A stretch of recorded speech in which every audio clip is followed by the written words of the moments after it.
কাটতে হবে। এই জন্য জেফারের ভোতা দা একটা পাইছি, তো এই জেফারের ভোতা দিয়া আমাগো তালগুলারে কাটতে লাইতে হইব। তো এস্তালরে দিলাম যে তালগুলা কাটতে, তো জেফারের ভোতা দা দিয়া দেখতেছি ভালোই কাটতেছে, কিন্তু জেফারের মতো শক্ত পাবলিকরে কাটান যাইব না এটা দিয়া। তো যাই হোক, গোষ্ঠাইতে একটা তাল তুল কাইটটা দিতেছে এস্তা আমারে। তা আমি কইতেছি ভালো করে কাট যেন আমি খাইতে পারি। কজ ভাই কি কমু আর, ঢাকা শহরের তাল দেখা মনের দুঃখেই তাল খাইতে গেছি জঙ্গল মানে ঝড় বৃষ্টির মাঝেও।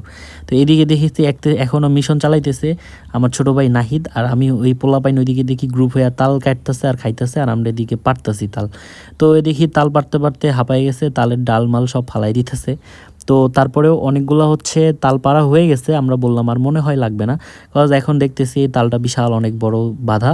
তো এই বাধাটা নিয়ে যায় বসবো, এখন তাল খাইতে হবে। তো এই বাধাটা অনেক মজা হবে আমি জানি, কজ এখানে নিয়ে নিজে টানাটানি করে ভাঙতার চেষ্টা করতেছি, কিন্তু ভাঙতেছে না, অনেক শক্ত হয়ে আছে। তারপরে আমার বুদ্ধি শিখাই দিল যে বটি দিয়ে কাটতে হবে। তো ছোটো ভাই নাহিদ আমার কাটাই দিতেছে, তো কাইটা